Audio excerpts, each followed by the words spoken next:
Salut à tous, on se retrouve aujourd'hui pour une nouvelle vidéo sur Walt Disney World. C'est bientôt l'heure de faire les valises. Alors du coup, qu'est-ce qu'on y met dedans? Je vais vous dire ça, c'est parti!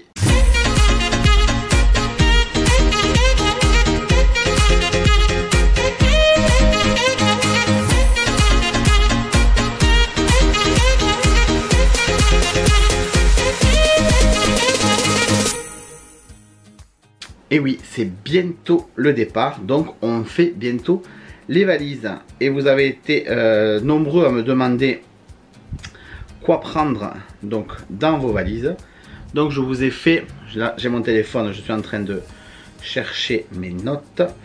Je vous ai fait tout simplement un petit récapitulatif des 10 choses importantes pour moi, à mon sens, à prendre. J'ai toujours un cil, quand je fais mes vidéos, il y a toujours un truc qui va pas. Soit j'ai un cil qui m'emmerde, soit j'ai le nez qui me gratte.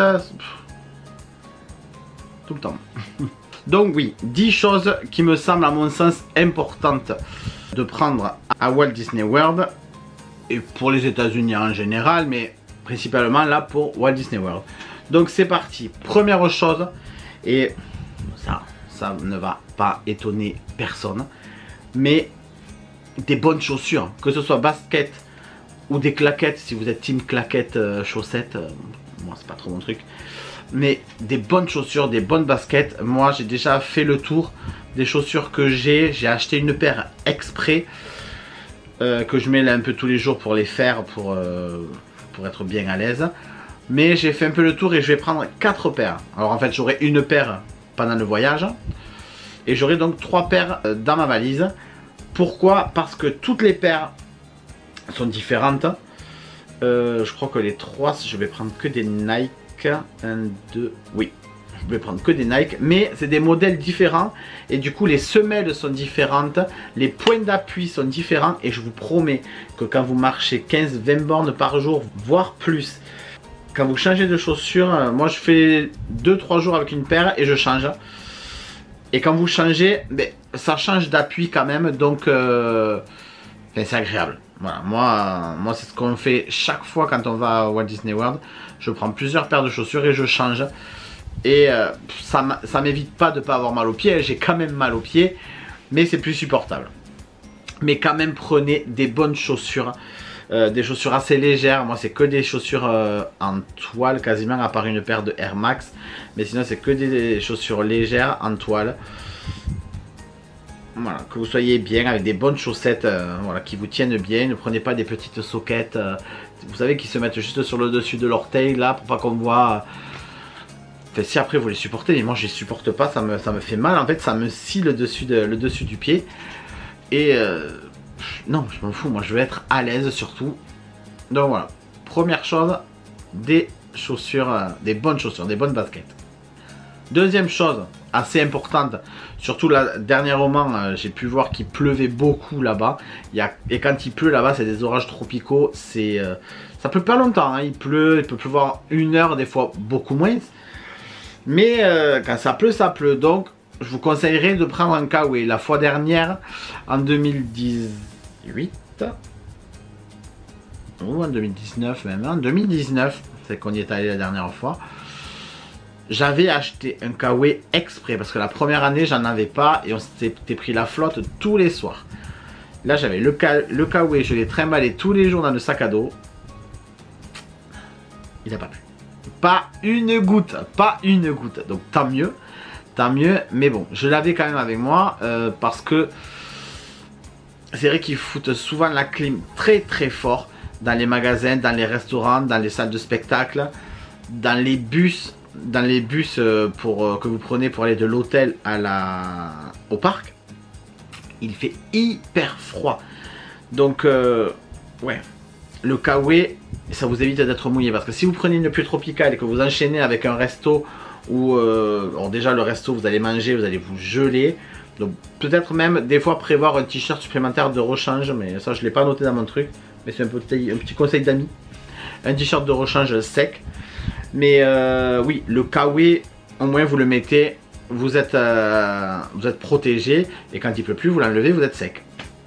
on parlait de sac à dos, je vous conseille de prendre un sac à dos étanche, du coup, parce que si vous avez le sac à dos qui est trempé, tout ce que vous allez avoir dedans va être trempé. S'il n'est pas étanche, évidemment.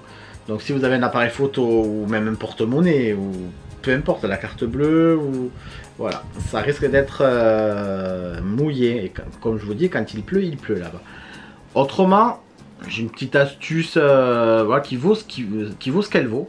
Mais moi, je le fais parfois. Et là, je vais le faire. C'est de prendre des ziplocs. Vous savez, c'est des petites pochettes plastiques que vous achetez en général pour faire surgeler je sais pas, de la viande, des petits gâteaux, des légumes, voilà. Ce genre de sac plastique réutilisable avec un petit zip en plastique qui vous ferme, donc qui est hermétique. Et dedans, vous pouvez mettre vos choses importantes. Vous voyez, vos papiers, passeport, carte d'identité, téléphone, voilà, les trucs qui sont un peu craignos. Vous les mettez dedans, au moins c'est à l'abri de l'humidité. Que même s'il ne pleut pas, si vous voulez faire un tour de Splash Mountain, eh bien, vous craignez pas la vague. Voilà. Quatrième chose, alors là-bas il y a de la pluie, certes, mais il y a surtout du soleil, il fait très chaud. Donc moi je vais vous conseiller de vous protéger. De vous protéger avec un chapeau ou une casquette, évidemment. D'ailleurs celle-là, vous êtes nombreux à m'avoir demandé, quand j'avais mis ma casquette de Mickey, vous avez été nombreux à me demander où je l'avais acheté. Donc celle-là, c'est pareil, c'est le même site. Je vous le marque ici, là.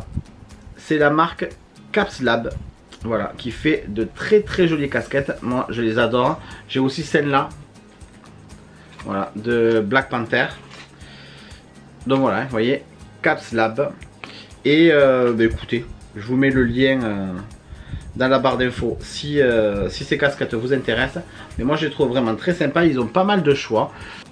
Et ça part plutôt pas mal, donc si jamais il y en a une qui vous plaît, n'attendez pas trop parce que moi j'en voulais une de Picsou. Et le temps de la commander tout ça, elle y est plus. Donc voilà. Mais oui, protection de soleil, donc chapeau, casquette ou alors des lunettes de soleil. C'est vrai que moi quand je conduis, je supporte pas ne pas avoir de lunettes de soleil.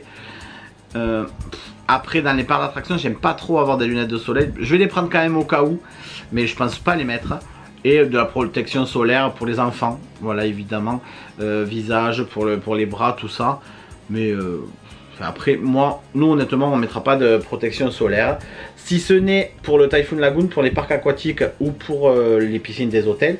Là oui, protégez-vous parce que ça tape. Mais moi, ce que je fais, plutôt que de mettre de la crème, notamment quand on va au Typhoon Lagoon, plutôt que de mettre de la crème, vous faites un toboggan, vous vous mouillez, il faut remettre de la crème. Je mets un t-shirt anti-UV, j'en ai acheté un là-bas à Typhoon Lagoon il y a 3 ans. Donc je vais le reprendre. Et voilà, t-shirt anti-UV, vous ne risquez rien, vous n'avez pas de coup de soleil. Vous êtes en plus, quand vous sortez de l'eau, vous êtes toujours encore mouillé, donc ça garde au frais. C'est parfait, ça c'est hyper bien. Cinquième chose indispensable, ça c'est indispensable quand vous partez à Walt Disney World, c'est la prise internationale, un adaptateur, parce que les prises françaises et les prises américaines ne sont pas du tout pareilles. Et si vous voulez recharger vos appareils électroniques, que ça soit appareil photo, téléphone, quoi que ce soit, les lisseurs pour les filles, je vous déconseille parce que vous allez sortir, ça va friser, mais peu importe. Tout ce que vous avez besoin de recharger, il vous faudra donc un adaptateur électrique et même pourquoi pas prendre une multiprise. Moi c'est ce que je fais, je prends une multiprise de 4 parce que dans les chambres vous allez avoir peut-être 2-3 prises. Moi avec la caméra que j'ai pour les vlogs, j'ai des batteries en plus, j'ai ma batterie externe, j'ai les téléphones, donc voilà, plein de choses à charger. Donc je prends un rack carrément de 4 ou 5 prises. Et je suis tranquille avec en plus mon adaptateur. Donc là au moins on est tranquille. Je parlais, voilà, sixième chose, je viens de le dire, la batterie externe. Parce que là-bas le téléphone, mais vous en servez pas mal. Que ce soit pour les photos, pour l'application My Disney Experience, pour vos réservations de restaurants, vos réservations de Genie+, de Lightning Lane, si vous prenez Genie+, ou pas.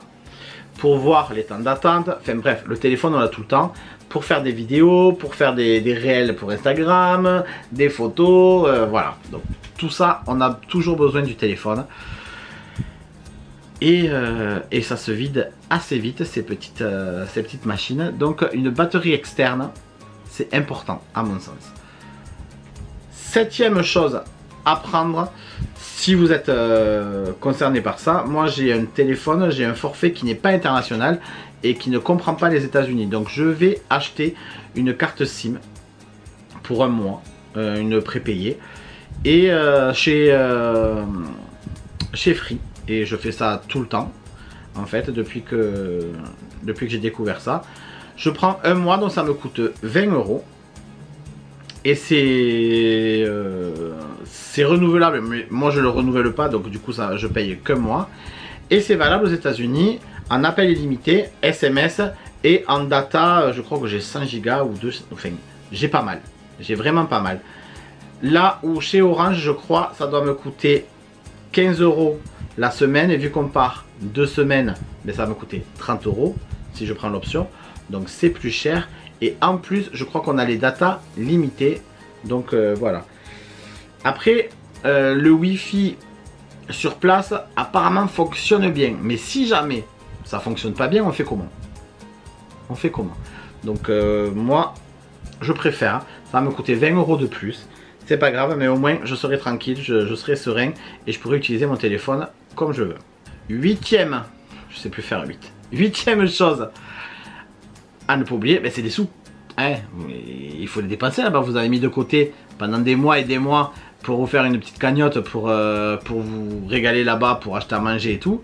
Il ne faut pas oublier les sous. Mais vous faites comment? Est-ce que vous prenez du liquide et vous avez le taux de change? Ou est-ce que vous retirez là-bas et vous avez des frais bancaires?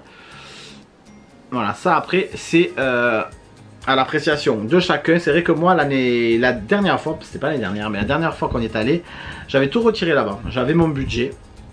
J'étais allé au guichet à l'hôtel. Je pense que dans chaque hôtel vous en avez un guichet de retrait automatique. En tout cas au Coronado Springs il y en avait un, et j'ai retiré la totalité de ce que je voulais d'un coup. Donc j'ai eu des frais, mais je crois que j'ai eu une vingtaine ou une trentaine d'euros. C'était pas énorme, mais en le retirant d'un coup, j'ai les frais qu'une fois. J'avais fait ça. Comme ça, on a du liquide et ça évite de faire des cartes bleues et d'avoir des frais bancaires sur chaque transaction. Voilà. Sinon, cette année, on va tester un nouveau truc. On nous a conseillé la carte Revolut. Donc c'est une carte bleue. C'est une banque en fait. Et si vous voulez, c'est une carte bleue qui vous permet de payer, paiement sans contact, de faire des retraits, et vous pouvez retirer jusqu'à 200 € par jour, 200 $ par jour. Et c'est surtout que vous faites des virements en fait. Si vous voulez, c'est une carte sur laquelle vous allez virer de l'argent qui vient de chez vous, de votre banque. Donc moi de la mienne, je vais virer dessus, Amélie va pouvoir virer dessus, et vous pouvez payer en carte, vous pouvez retirer, et tout ça à l'étranger sans frais. Et ça, c'est intéressant. Ça, c'est intéressant parce que du coup, zéro frais. Donc, ce que je vais faire, je vais mettre mon argent là-dessus, Amélie aussi. Je vais enregistrer ma carte Revolut sur mon Magic Band. Et comme ça, on pourra payer tranquillement avec le Magic Band directement, ou alors avec la carte bleue si on voit que le Magic Band... Je me méfie un peu du Magic Band parce que du coup, on sort pas la carte. Mais moi, je suis déjà habitué de payer avec mon Apple Watch. Toutes mes cartes bleues, je fais tout avec l'Apple Watch. Donc, à partir du moment où le soir, après, on fait les comptes, il faut que je regarde. En fait, il faut que je regarde le premier jour. Parce que en payant avec le Magic Band, je suppose que sur l'application My Disney Experience, on doit avoir... je me rappelle plus... C'est même pas je me rappelle plus, j'ai jamais payé avec le Magic Band, donc je peux pas me rappeler vu que je l'ai jamais utilisé. Mais on doit avoir un récapitulatif de tous nos achats, et donc on doit pouvoir voir combien on a dépensé et faire un peu le point. Donc si c'est ça, on fera avec le Magic Band, comme ça tous les soirs on fait un point et voilà. Si c'est pas ça, après on paiera avec le Magic Band. Je suppose qu'on nous donne un ticket de caisse aussi, et ce ticket de caisse on n'a qu'à le garder et on compte à la fin de la journée combien on a dépensé. On peut faire aussi comme ça, donc à voir. Mais en tout cas, on va utiliser cette carte, donc cette carte Revolut, qui nous permet donc de payer à l'étranger sans frais bancaires. Et ça c'est hyper bien, surtout que le dollar et l'euro sont kiff maintenant. Donc nous, Européens, on y perd. Donc si je peux m'éviter des frais bancaires en plus, je prends. 9e chose à ne pas oublier, c'est pas indispensable, mais c'est pratique. C'est un pèse valise. Je l'ai pas pris. Je l'ai pas pris là, bon c'est pas grave. C'est quoi? En fait ça fait une sorte de poignée avec une sangle au milieu que vous faites passer entre les doigts. Et il y a un crochet. Et en fait vous accrochez votre valise, vous la soulevez comme ça. Et vous avez un écran qui vous dit combien pèse votre valise. Voilà. Et ça c'est bien parce que, alors, pour l'aller, on s'en fout. Mais pour le retour, vous ne devez pas dépasser 23 kg. Eh bien, vu ce que vous allez acheter, eh bien, vous pesez votre valise et vous voyez à combien vous êtes. Et vous voyez si vous pouvez rajouter des choses dans la valise ou prendre dans le bagage à main. Après, vous pouvez répartir. Mais nous, on trouve ça pratique, le pèse-bagage. Comme ça, au moins, on sait où on en est et on n'a pas de surprise après en arrivant à l'aéroport. Et enfin, 10e et dernière chose à prendre. Alors, c'est pas vraiment un truc à prendre, mais c'est un conseil que moi je vous donne. C'est de faire la copie de votre passeport et de l'avoir en papier. Alors nous on l'a toujours en copie en papier et on la laisse dans le coffre à l'hôtel. Mais j'ai toujours cette copie que je m'envoie sur ma boîte mail. Pourquoi? Si jamais on vous vole votre passeport, si jamais vous perdez votre passeport, si jamais vous avez un souci, quel qu'il soit, avec votre papier d'identité, votre passeport qui va vous permettre de rentrer chez vous en France, ben au moins sur votre téléphone ou sur l'ordi ou peu importe, vous avez une copie de ce passeport. Et une fois que vous arrivez à l'aéroport, vous pouvez leur envoyer par mail, vous pouvez le télécharger et leur montrer votre pièce d'identité, la faire imprimer là-bas. Au moins vous êtes moins embêté. Vous serez sûrement embêté parce que vous n'aurez pas l'original, mais ça peut permettre de décoincer une situation qui peut être problématique. Donc voilà ce que je vous conseille dans des 10 choses à mettre dans la valise à ne pas oublier pour un voyage à Walt Disney World. J'espère que ça vous a plu, que toutes les vidéos organisation vous auront plu. C'est officiellement la dernière, celle-là. La semaine prochaine, on va faire la FAQ que je vous avais demandé, donc les questions que vous m'avez posées sur Instagram. Donc c'est pour la semaine prochaine. Et ça sera la dernière organisation vraiment, vu que... vu qu'on s'en va. On s'en va samedi prochain. Donc samedi, quand vous verrez cette vidéo, moi je serai loin de regarder comment la vidéo marche, s'il y a des vues, s'il y a des commentaires, tout ça. Parce que je serai en train de préparer mes affaires et en train de stresser aussi pour l'avion qu'on va prendre dimanche. Mais ça... Voilà. Et puis c'est tout, écoutez. Moi je vous dis du coup à samedi prochain pour une nouvelle vidéo. N'oubliez pas de vous abonner et d'activer la petite cloche pour ne pas louper les sorties de vidéos le samedi à 9 h. Surtout que là, il va y avoir du Walt Disney World, il va y avoir du vlog, il va y avoir du contenu, il va y avoir des choses intéressantes. Allez, à samedi prochain. Bye!